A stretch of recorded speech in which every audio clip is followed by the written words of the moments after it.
Hey, welcome back to another episode of the Photographer Mindset Podcast. I'm your co-host, Seth Macy. I'm your co-host, Aaron Manis.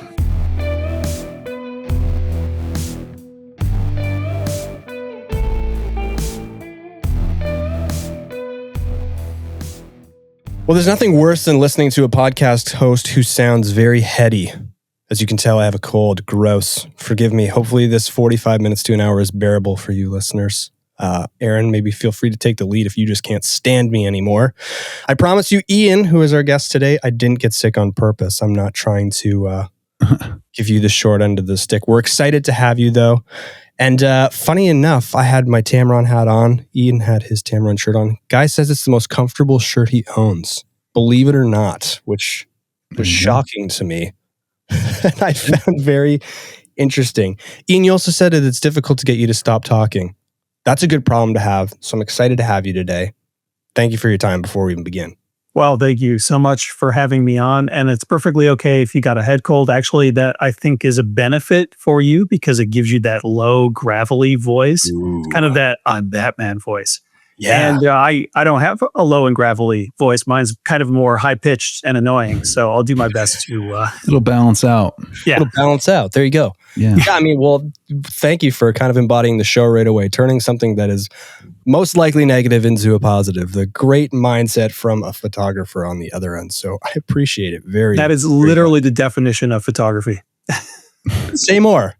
Say more, please. Get right into what you mean by that. Oh, well, I mostly specialize in nature photography, landscape and wildlife. And usually when you're out there, conditions aren't ideal. And so a lot of times you're making lemonade out of lemons, or as some of my workshop clients were saying when I was with them last week, and it was just raining the whole time, you have to make vodka out of the lemons that you get.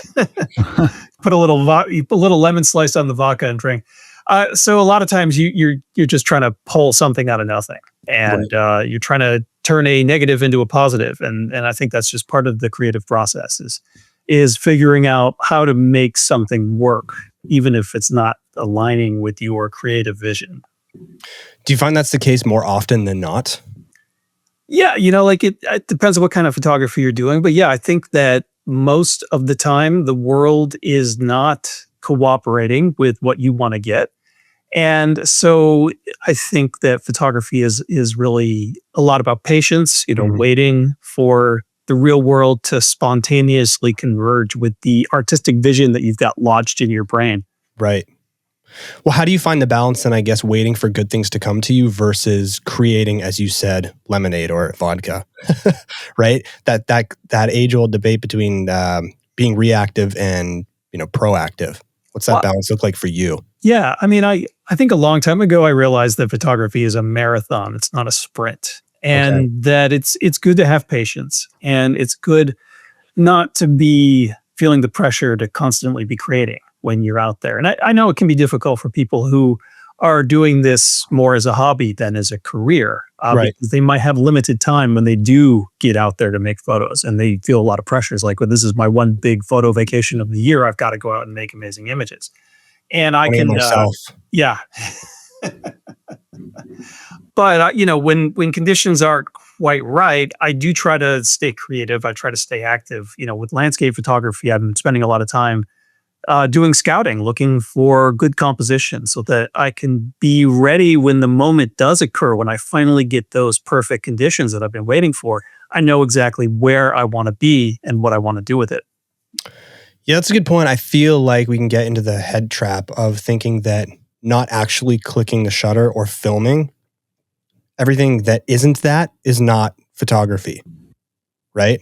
Which I don't know how you teach that, and maybe you have some thoughts on this. And how do you get to a place where you can kind of remove pressure from yourself? Like you said, I know there's a lot of people listening who are thinking, I've spent $4,000 on this trip. It's my one trip of the year. It's raining, or things aren't working out. You get snowballs. You start getting frustrated. You start shooting poorly. How do you kind of get out of that trap? Maybe you've been there from experience and you've learned how to kind of quell that. Maybe you have some thoughts on that. Oh yeah, absolutely. And I've definitely been there. I've definitely been on trips that took a huge investment of my time and money. And I feel like if I can walk away with one image that I'm really happy with, then it's a successful trip, no matter Right. what. But Right. sometimes even then, you don't really get that. And I think it's important to shoot what the scene or the subject offers you. So when you're on a photo shoot, you know, you definitely have something in mind, what you want to get, some sort of expectation. And when the conditions aren't aligning with that expectation, that's when you get frustrated. That's when you get disappointed. But for me personally, I just sort of reset my expectations. I just put it all aside and just say, all right, well, what is being offered to me? What is it that I can do while I'm here? And just embrace it no matter what it is. Even if it's something that is a little bit out of your wheelhouse, even if it's something a little bit different than what you typically do. I was on a photo trip to Madagascar a few years ago with a Ooh. colleague of mine. And we had the opportunity to do some night walks to look for wildlife in the dark. And my colleague wasn't interested. He said, I don't do night photography. So he didn't go. And I embraced it because it was what was offered. And even though it's not something I do a lot of myself, those were some of the best photos I made on the trip was the Right. animals that I discovered at night. So, the lesson that I learned there was embrace what the scene or the subject offers you. And that's how you can make better photos, even when the photo shoot isn't going according to plan. Yeah, I'll say one more thing, Aaron, before I let you jump in. It's interesting how we can put ourselves into boxes with such limiting beliefs. I'm not trying to dump on your colleague here, but saying, I don't do night photography. You're going to miss out on a lot of opportunity if you carry that mindset throughout other areas of your life. Yeah, and I don't mean to dump on him either. I just think it's a really good example, a really It is nice a good example, A/B for sure. test where he did one thing and I did the other, and I think I was better off for it. For sure. Yeah. Aaron? Yeah, while you guys were talking, I'm just going through all your photos, and they're amazing. And a few thoughts that I'm thinking as I'm going through there is like there are a lot of good photos on Instagram, and you run into a lot of good photos, even from hobbyists. But there is a difference between someone that's been doing this a long time and has loved it and been passionate about it for many, many years versus someone that does have nice equipment, does have an expensive vacation or the opportunities to go on a safari or whatnot. So I guess my question is, where is that leap from the good photo to something, or many that are on your page? Like for you as a photographer, what is that photo that you're very excited about, the one that you leave with? What are the entities of it? Well, that's a very short question that begs a very long answer. So Well, we have a while, I'll try not to get too deeply into it. Like what makes a good photo or what makes a great photo?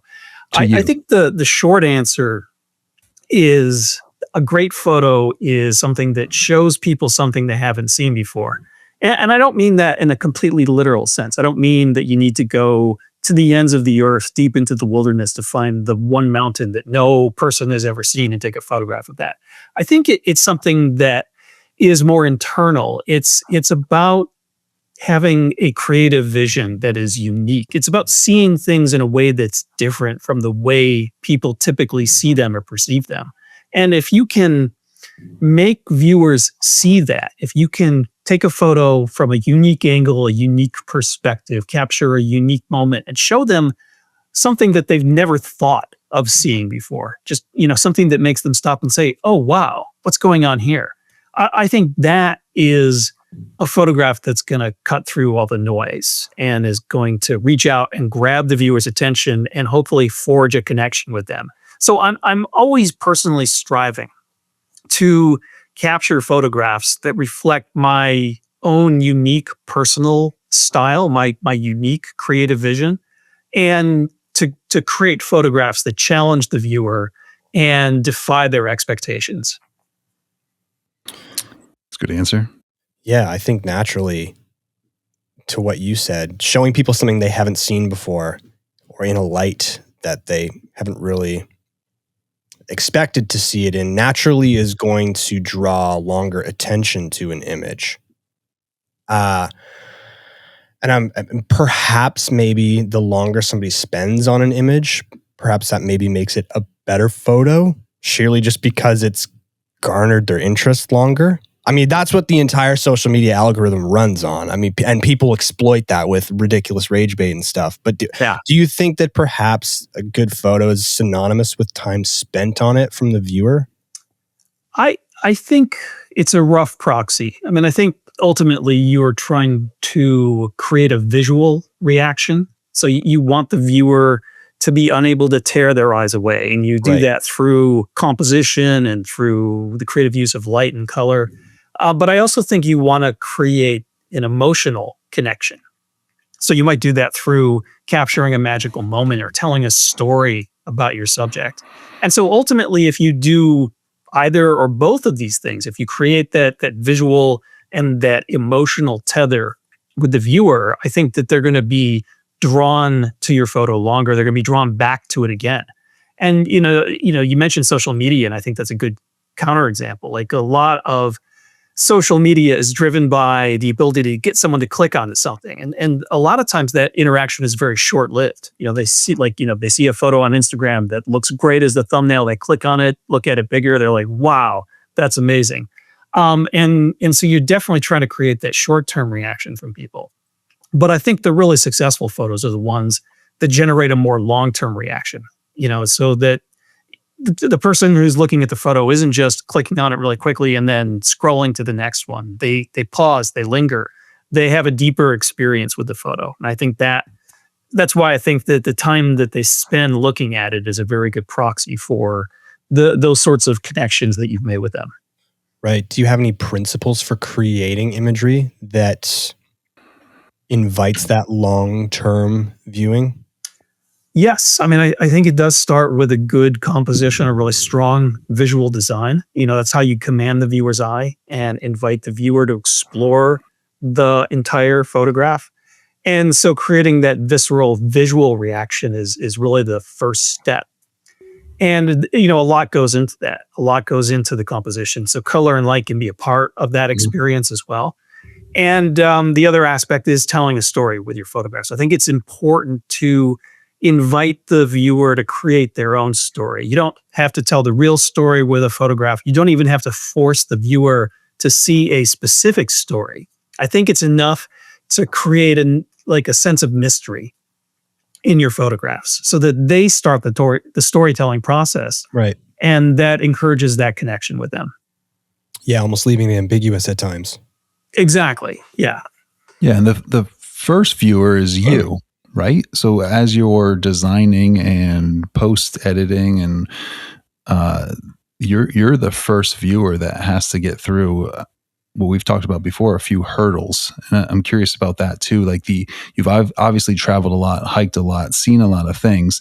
The emotional attachment to how difficult this photo was to capture versus is this a good photo on its own? Mm-hmm. And kind of separating those, or do those intertwine with your creation and feeling about photos? Well, that's a great question, but I also like the way you put that. I don't think anyone's ever phrased it to me that way, that the photographer is the first viewer of the photo. And I think that's important because I think that when you as a photographer are excited about what you're doing, that's usually a pretty good indication that you're onto something, that you've got something that might work. And so I know I've got a pretty high threshold for getting very excited about something that I'm doing. So I'm hoping that high threshold sets up that image for success.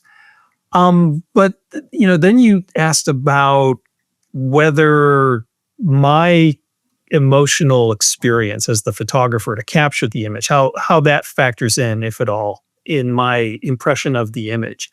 And I would say very little, probably none. Because your experience, what you do to get a photo, the fact that maybe you had to hike 40 miles and then lay in the mud for 3 hours while it was raining on you, and then having bugs bite you and all that just to get that photo, that experience doesn't get translated into the photo unless you do something to bring that experience into the photo.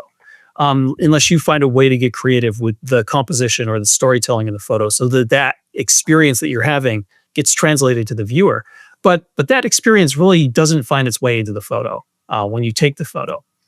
And some of my most successful photos have been really easy to capture. They might have been 5 feet off the road or something like that. Right. And that doesn't diminish them at all. And it doesn't diminish the story that those photos tell. And so a good example of injecting your own story into the photo, which I think is important. I think the photographer shouldn't just be a bystander. The photographer needs to be an active participant in the creation process. So you're not just reacting to what's going on. You're taking an active role in deciding where to stand in the moment you trigger the shutter. With certain genres of photography, you actually work with your subject and give them commands and directions. But here's a good example of trying to inject the experience into a photo. I was photographing mountain gorillas in Rwanda, and I had this idea in my head that I would get a photo of this mysterious animal. I would be just getting a glimpse of it looking through the jungle.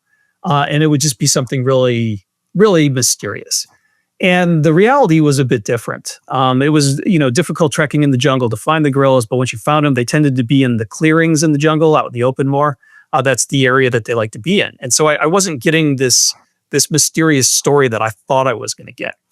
And so what I did is, when there was a gorilla that was relatively close to me, just on the ground eating some grass and leaves and bamboo shoots or whatever it was eating, I saw this small bush that was on the ground. And so I got down to the bush and I found a gap in the leaves, and I shot through that using the leaves that were just a few inches away from my lens as an out of focus blur that was framing the gorilla. And so I intentionally injected that story that was kind of in my head into the photograph to make it a much more interesting and mysterious photo. So you just see a glimpse of the gorilla's eyes through this screen of leaves that is rendered as an artistic blur of color around the gorilla.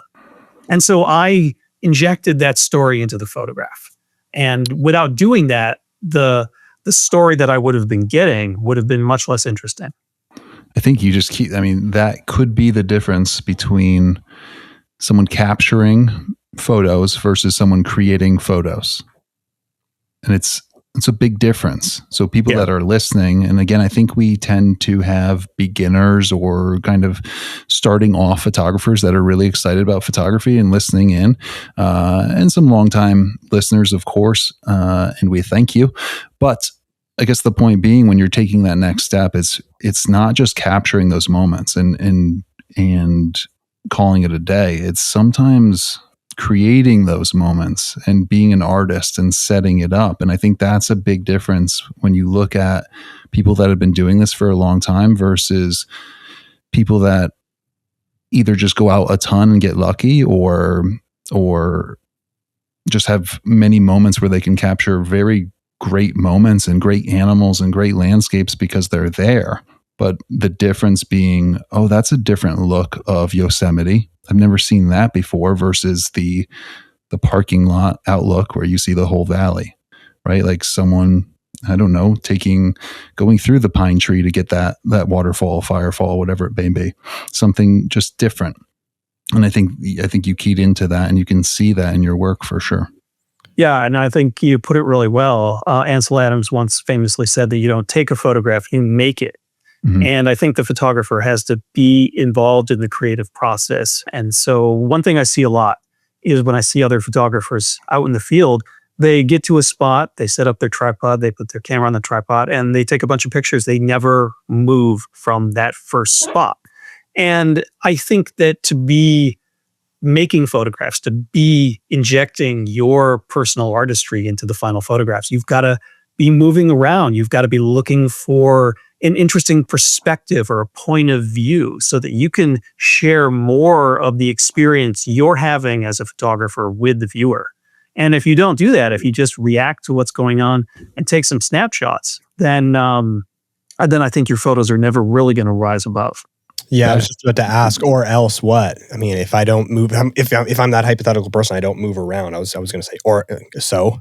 Then you just said it. Well, you're maybe never going to have that dynamic look across your portfolio. Yeah, and back to Ansel Adams' time, I'm curious if modern technology, when I put a card in there and I have 1,500 photos to take, it takes away from the intentionality of versus I've 30 something clicks of film. So now I really want to be very precise and slow and kind of accurate with what exactly I'm doing with this film before it's gone and I have to develop it and pay for that, versus I could just take 200 photos right here, maybe 300, maybe 400, and click through until there's one that I like. I'm curious about that too, just the mindset of equipment and how that's changed sort of the intentionality, and how do we get some of that back, and any thoughts on that for either of you? Well, I have a thought right off the bat. If we're ever going to make a product, I know what the first product's going to be. It's going to be a high performing SD card that's 500 megabytes in size. It's like a training card. I like it. Pop this in your camera and give yourself a nice restriction on your next outing. Yeah. With you get 10, but you're not paying for film. Right. I swear, it's probably a horrible business idea. I would love to pitch that one to investors. Yeah. Yeah. What, it's funny because when I first started off, before I turned pro, I was an amateur for 10 years. And for a considerable amount of that time, I shot with one of the old style large format cameras like Ansel Adams.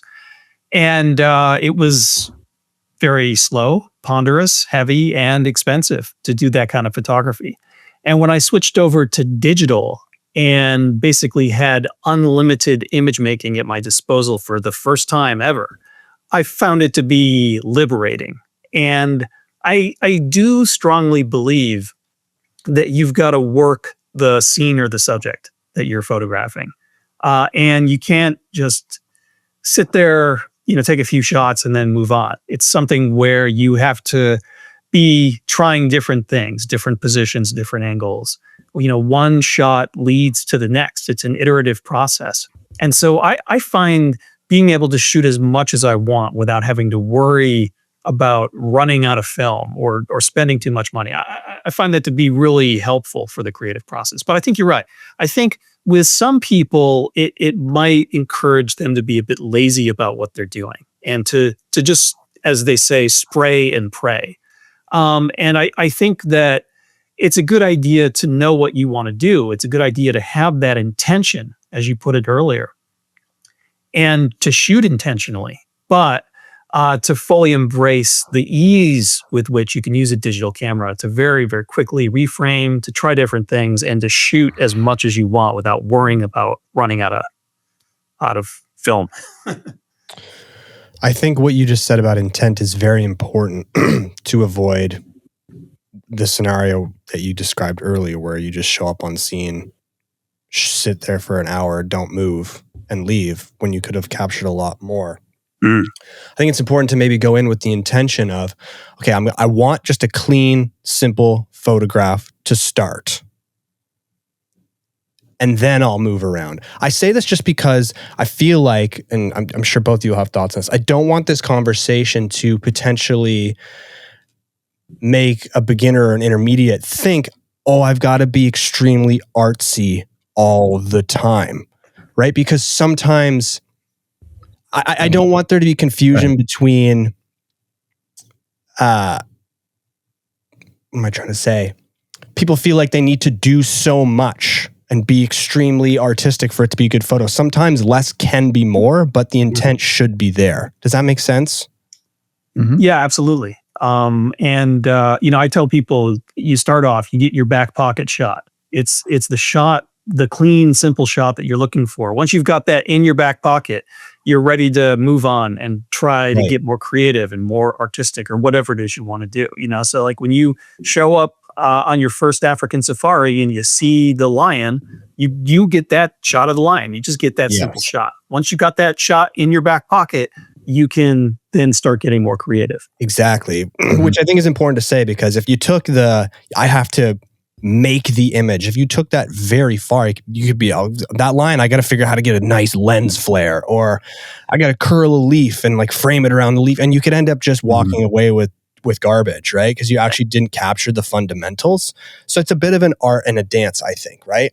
And I think the word intent is what's important. I want to create or just capture, to start, a simple, plain photograph, as opposed to just shooting aimlessly, like the trap, that's a trap you can fall into. Yeah, and I think that's where thinking of it as an iterative process comes in. Right. One, as I said earlier, one shot leads to the next. So you start off with that basic shot, and then you take a moment, step back figuratively, and ask yourself, well, what can I do to make this more interesting? And then you just keep on trying new things, pushing the envelope more and more creatively until you get in the zone and you start making really interesting images. Right, exactly. I wanted to ask you this. So you consider yourself a successful photographer, right? It's fair to say at this point, 25 I'd like minutes to, in the yeah. conversation. Okay, great. That was a very, groundbreaking question. But I'm going somewhere with this. Okay, so you said that you're a successful photographer. You also said in my initial DM to you on Instagram, just because that's the method of conversation I like to use when acquiring guests, said, hey, I don't spend much time on here. Okay, so you're successful, you're professional, you don't spend much time on here. I'm not trying to load a question, but why is that? I think social media is a giant time suck.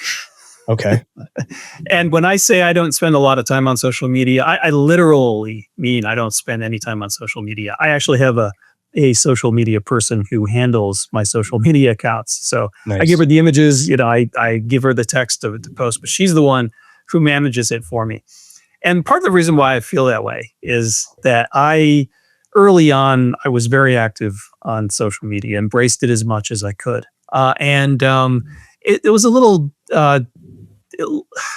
disappointing because every time I would build up a sizable presence on a social media account, the owner of the social media company would do something to just completely pull the rug out from under its popular people on the account. And, Facebook was a perfect example. I was very active on Facebook early on when Facebook was a big thing and built up a very sizable following. But then Facebook changed the algorithms and made it more and more difficult for me to connect with the people who were following me, to the point where now I think it's probably virtually useless.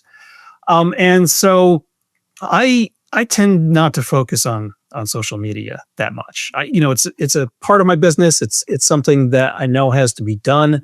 My social media manager is always getting on my case for not doing enough. But I also feel like it distracts from the photography that I'm doing, and B, from finding ways to make more meaningful connections with potential clients. And so I focus more of my energy on the business side, trying to find ways to get direct relationships with potential clients and to forge a stronger connection with them. Right. So that's priority. Yeah. What is your list of priorities, if you don't mind me asking? Hopefully that's not too personal. I think the number one list of priority is to make the best photos that I can make. The number two priority is to make the best photos that I can make. I can keep going on, but I think you get the picture. I'm very much focused on photography. It's been an all-consuming passion for me. It's been a profession for 20 years, passion for 30 years. And I don't find that the passion diminishes with time. It just keeps getting stronger and stronger. So it's pretty much all I do and all I think about. Right. I mean, that's nice that it just grows stronger and stronger. I think often it fades and fades for people, or it comes in big ebbs and flows, which can be unnerving. Is it safe to say for you that I forget exactly how you phrased it, but your priority is to make the best photograph you can possibly make? Is everything else a consequence of that? Or do you have to deliberately dedicate attention to certain sides of the business?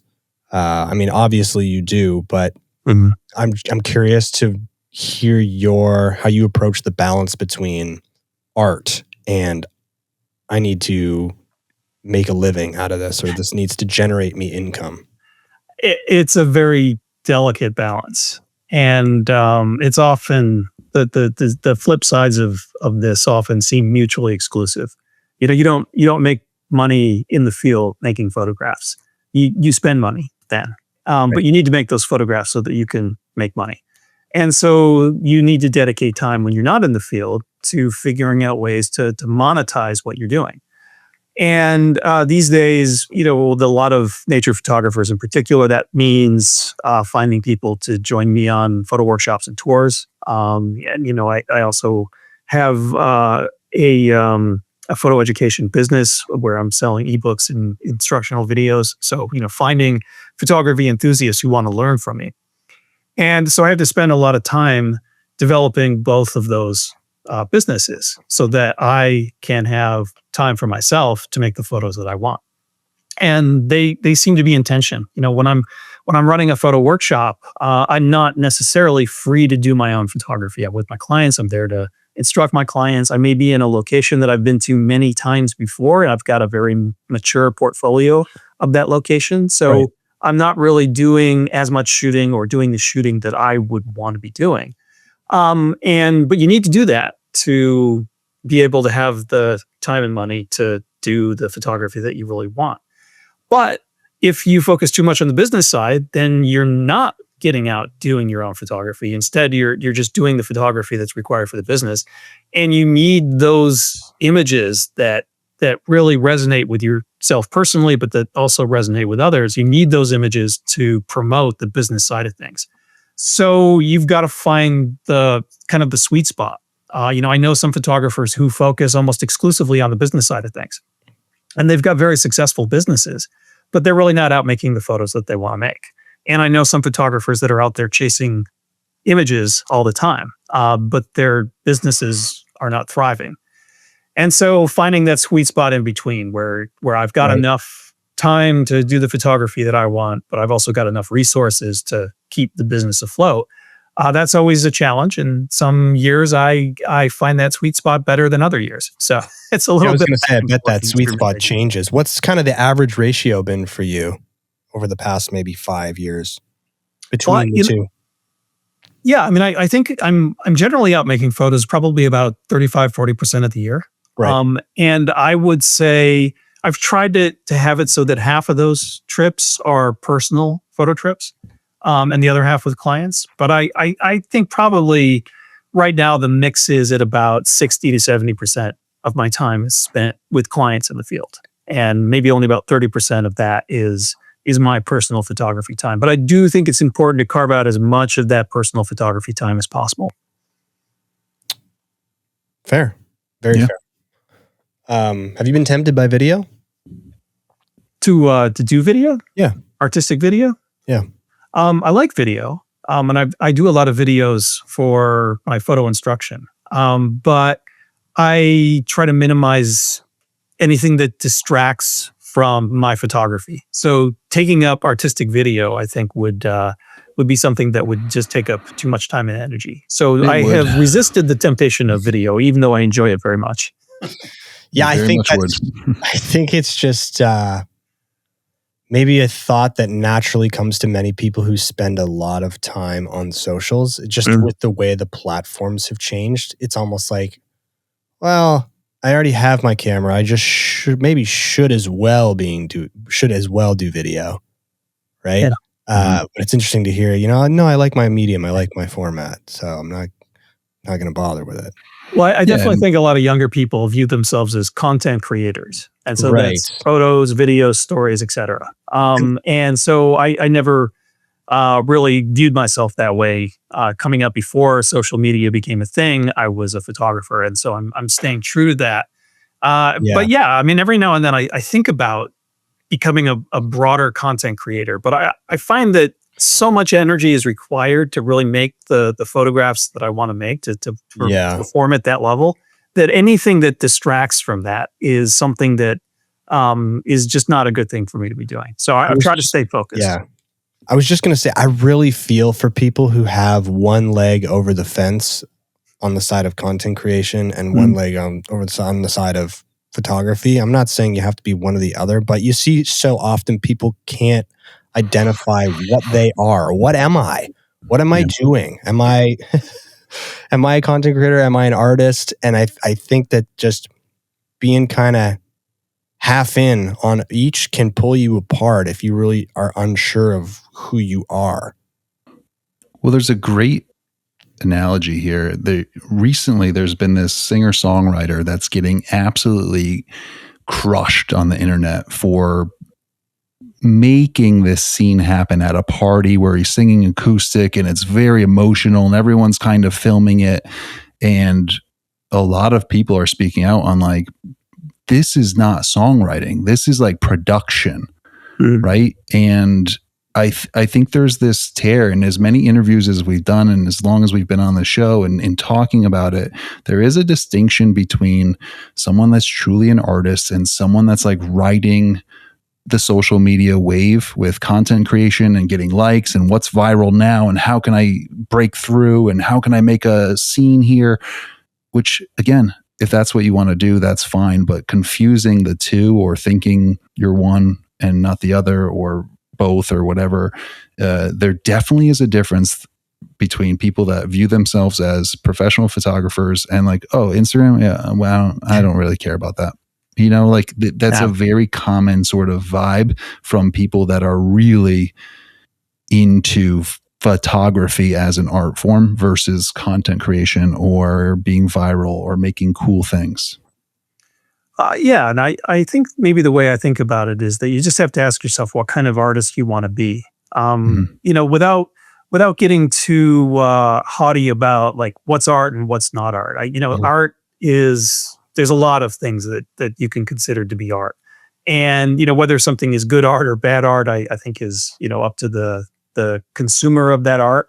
But, you know, like being a viral Instagram content creator is an art in and of itself, I suppose. Right. You know, like figuring out how to connect with people and, you know, to make that work is a distinct type of art. But it's a different art from what I'm doing. And so, you know, I made the decision a long time ago that I'm a photographer, not something else, and that I'm more of a traditional photographer. I'm not really someone who embraces this extreme computer manipulation. You know, I'm not going to be an AI photographer, whatever that means. That's going to be a thing.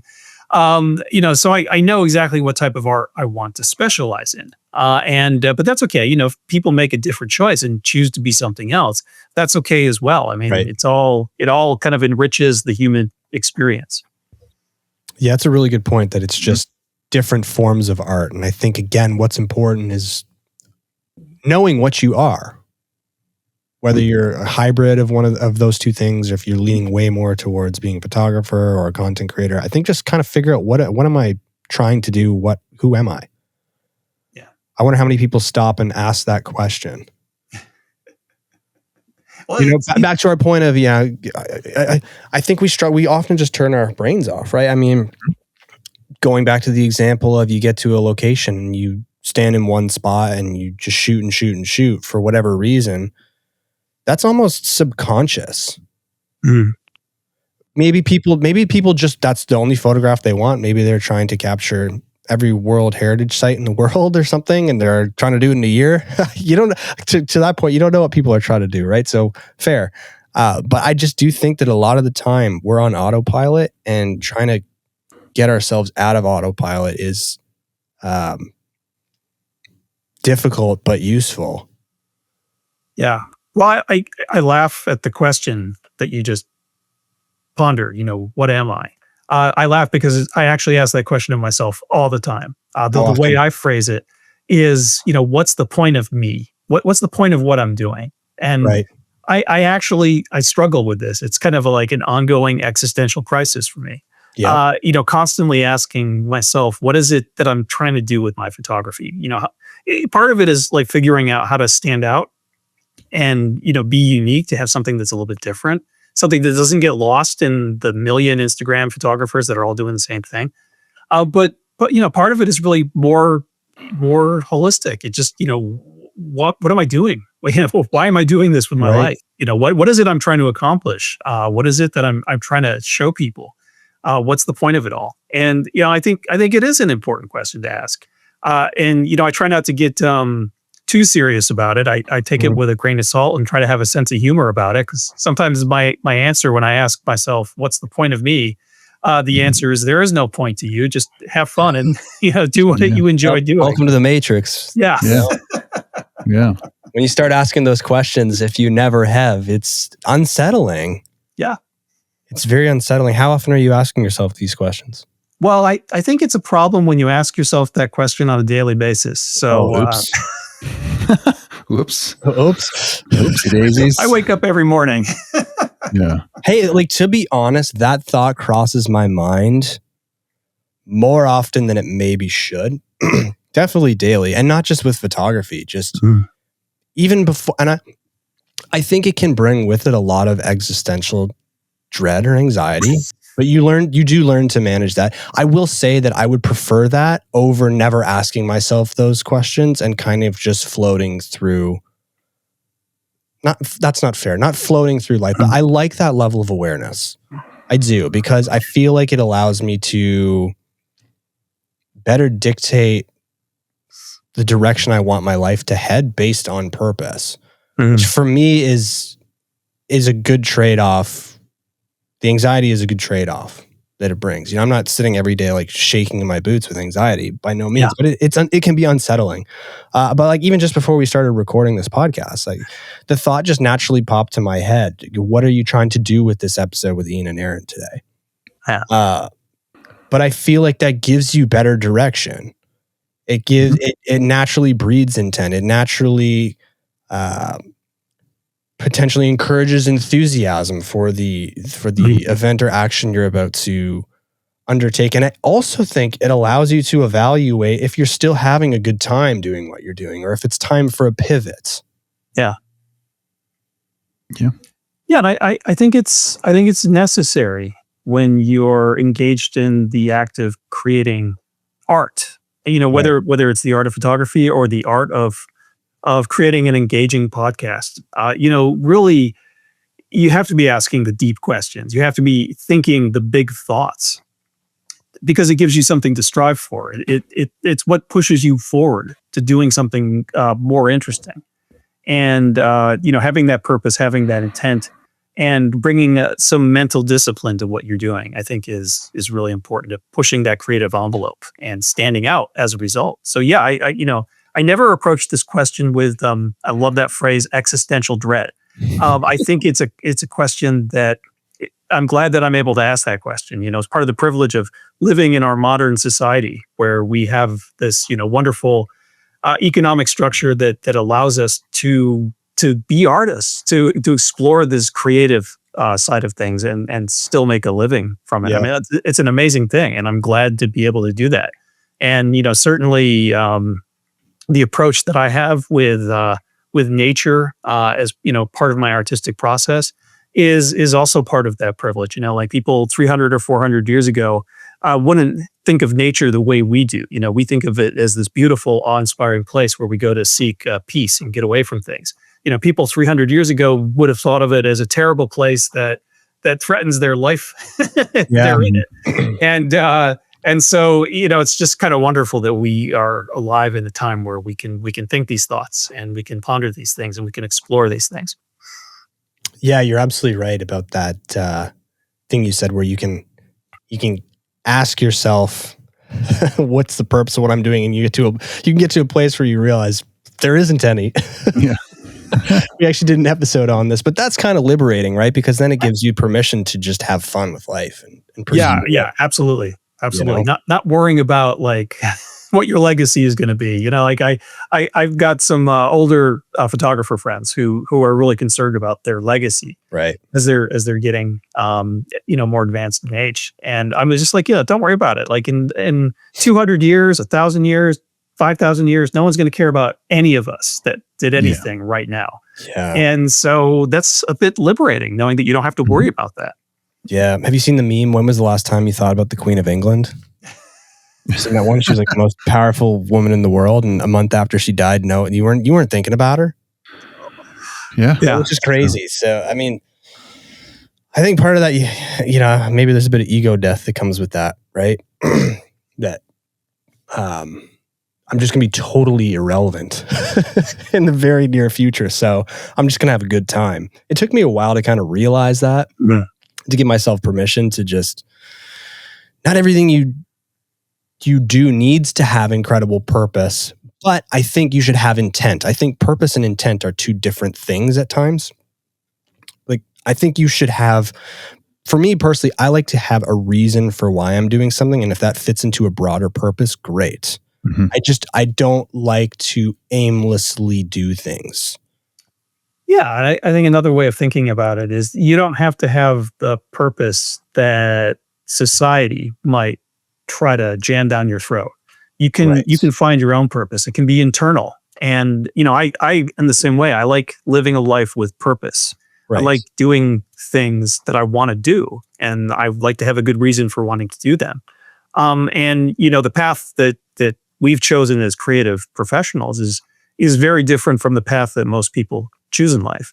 I think just people who've chosen a creative path, whether it's something that they do for a living or something they do on the side as a hobby, something they're enthusiastic about, I think it is different than the path that most people take. And I think it's a great thing, and it's a great thing to want to have that.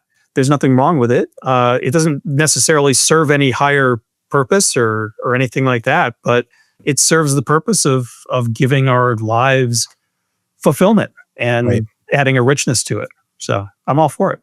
What did you do prior to photography? I was in a job that didn't give me purpose or fulfillment or add any richness to my life. I was a lawyer actually for 8 years before I became a full-time professional photographer. What kind of lawyer? I did antitrust law, which basically is my job was to help big companies buy other big companies to become even bigger companies. Oh. Yeah. Wow. Munch, munch, munch. It's like the Russian dolls. Yeah. Right. Like exciting stuff. Not really. No, I know. How did you know it was time for a change?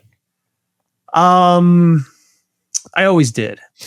So the backstory is that I went to law school right after college. I was young, and I like to joke around that I was young, I was foolish, I needed the money. I didn't know any better. And I bought my first camera when I was in law school. So after my first year of law school, I worked as an intern in a New York City law firm. First time in my life that I ever made any real money. So at the end of my summer job with them, before I returned from my second year of law school, I decided to give myself a gift, bought a camera. Mm-hmm. And it was a huge mistake. Okay. Because I was hooked right away. Amazing. But I had this really expensive law school education that I needed to pay for. And so I knew I was going to be working for a while as a lawyer to pay off my law school debt. And so I knew right away. I remember when I started my first full-time job as a lawyer was in Washington, D.C. And I told all of the colleagues who were starting with me that I didn't want to be a lawyer, that I wanted to be a professional photographer, and that I was just going to stay around long enough to pay off my law school debt, and then I was going to get out of there. And they all thought I was crazy. Not a single one of them believed me, but it's what I did. It's pretty cool. That is awesome. Thank you for sharing that. Yeah. When you have people in your ear thinking you're crazy or you're the black sheep, what's helpful to continue on the path you're so sure of? Oh, this is a great question because this has pretty much been my entire life. Great. Yeah, being on the path that everyone thinks is nuts. Self-confidence, believing in yourself is really critical to ignoring those outside voices, so having that clear path in mind. But it's also dangerous to be self-confident because self-confident is great if you actually have the ability and the discipline to achieve what you want. But it can lead you astray. If you don't have what it takes to do what you want to do, that self-confidence can be very self-defeating. But yeah, definitely. So I don't want to tell people to just be confident in yourself. Right. I think it's a good idea to have measured self-confidence. If you know that there's something you want to do, if you know that you're good enough to do it, and you've got the discipline to come up with a plan to make it work, then absolutely be focused on it and implement your plan. But be flexible. And, don't get discouraged when things don't go your way. Just try something else and keep going at it until you make it work. But be prepared to step back and question whether you've got what it takes or whether conditions are right to do what you want to do. Have that self-confidence, but don't always be self-aware at the same time. Risk management. Yeah. Yeah, I think what you said though is very important. That you said you used the word discipline. I think that comes naturally if your why or your reason for changing course is super emotionally compelling. I mean, if you have if your desire, your why is super intense, you're not going to fall off on your plan, typically. At least not from internal factors. Yeah. I mean, if you want something enough, you're going to do what you need to do to make it happen. I think that's very cool. think so. I like to believe that. I think where you see diet plans fall off or exercise plans fall off, or someone who said they were going to learn a language and then they stop. I think it falls off because there was never a clear and strong enough reason for why they were doing it. Maybe it was just, it seemed like the right thing to do. Yeah, I think you're probably right. Maybe if it's a question of how much people want it. And if they don't really want it, when they encounter some obstacles, they might decide, all right, the juice is not worth the squeeze. I'm going to just get off this diet. I think sustainability is something that people don't give enough thought about. Like sometimes people get really excited about something and they try to do too much. Right. And they find out it's not sustainable and it overwhelms them and they have to step away from it. And so, I've always believed that the best way to accomplish a goal is to lay out an incremental path to getting there. You start off with a few steps that move you in the right direction. And you make sure that it's not too much, that you can sustain walking along that path. You could do that if you can just find that sustainable turnkey approach. You can incrementally approach your goals and you'll get there eventually without burning out. I think that's the key thing is a lot of people just burn out completely. They just try too much too fast and it overwhelms them. Yeah. I mean, so in your instance of leaving your prior career, it was, you called your shot. Hey, I'm going to do this. I'm going to keep my head down, earn some income in the meantime, pay off my student loans, and then I'm going to go do it. As opposed to leap of faith. Here we go. Boom. I'm quitting, boss, and I'm going to just try and make a go of this. Right, exactly. I was very incremental and intentional with my approach to leaving my old profession. When I became a professional photographer, however, I learned the hard way to have a sustainable path. There were a lot of ventures that I tried where I worked very, very hard. I threw my all into them and realized I just couldn't keep up the pace. And I got burnt out and I had to move on and try something else. So now I'm very, very careful to make sure that everything I do is sustainable over the long term, because I understand you have to have that incremental approach. You have to constantly be, like if you're a content creator, you have to be putting out new content at a steady pace, but it's got to be steady. If you try to do too much, if you try to be on Instagram, 5 times a day, after a year of that, you're going to just drive yourself insane and you're going to walk away from it and never want to touch it again. Right. Yeah. How are you assessing if something is sustainable in your current life, or if you're making a decision? Yeah, I just basically, ask myself, how much time can I actually dedicate to this in a given day, week, month, whatever time period, whatever the interval is for doing that thing repeatedly. And if it's something where I just realize like there's no way I can keep up with that schedule, I don't even try it.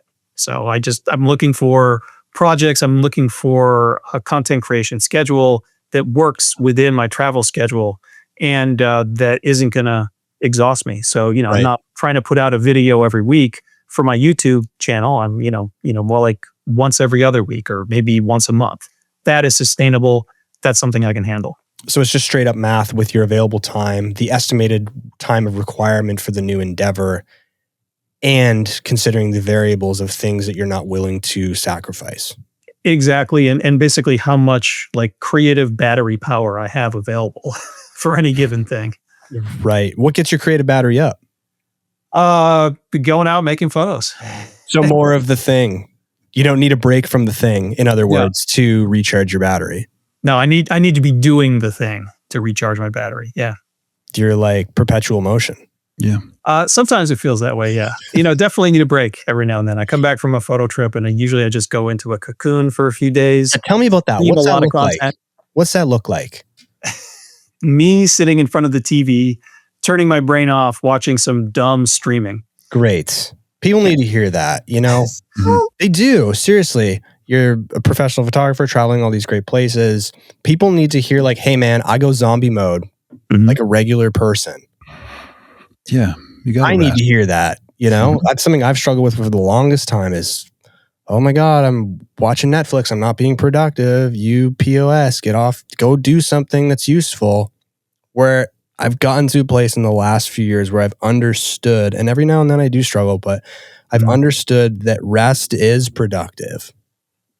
And it's necessary. You know, like 1/3 of our lives are spent sleeping. We can't avoid that. And the time that we're awake, we can't use our creative capacity all the time. You know, so I just like dump the creative battery every day as much as I can. But when it's depleted, when I'm done, then I park myself in front of the TV.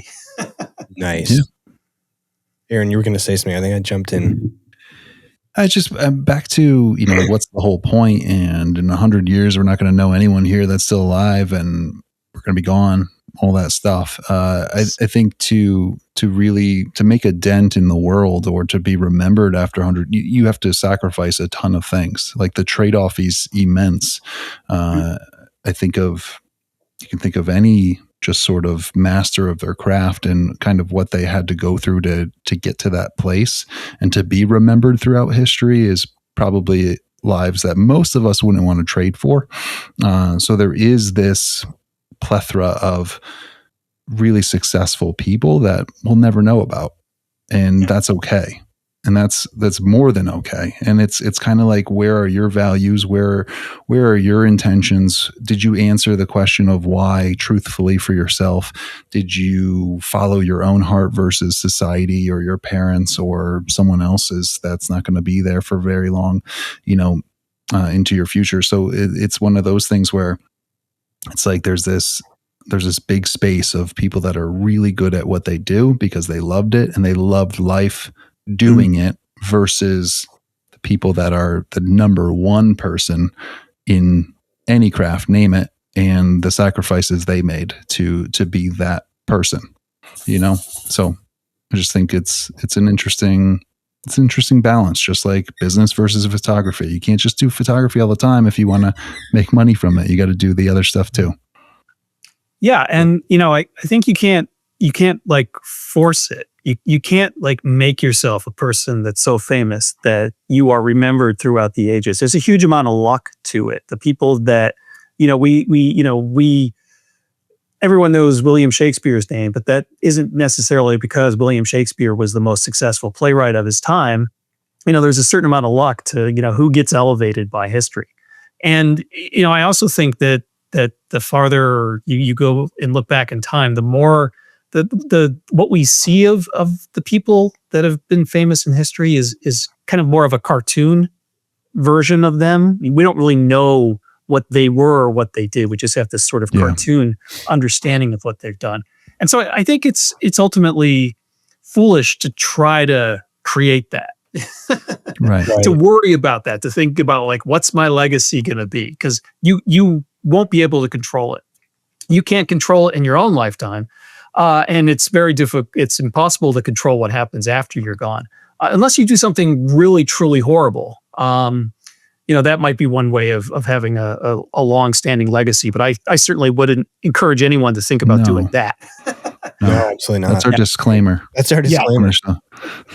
But yeah, I mean, I ultimately think, but you know, like it's not just, you know, the legacy going forward. It's what you're doing now. You know, what sort of connection you're making with people, how famous you're becoming doing whatever it is you're doing. You know, all those things. I don't really think any of that matters, and I don't think that you really can control it. I think there's a little bit of randomness to like what, you know, people like at a given time, and you know, you can't force people to like what you're doing. All you can do is do what you love, and then throw it out there and connect with the people who enjoy it as well and who like what you're producing.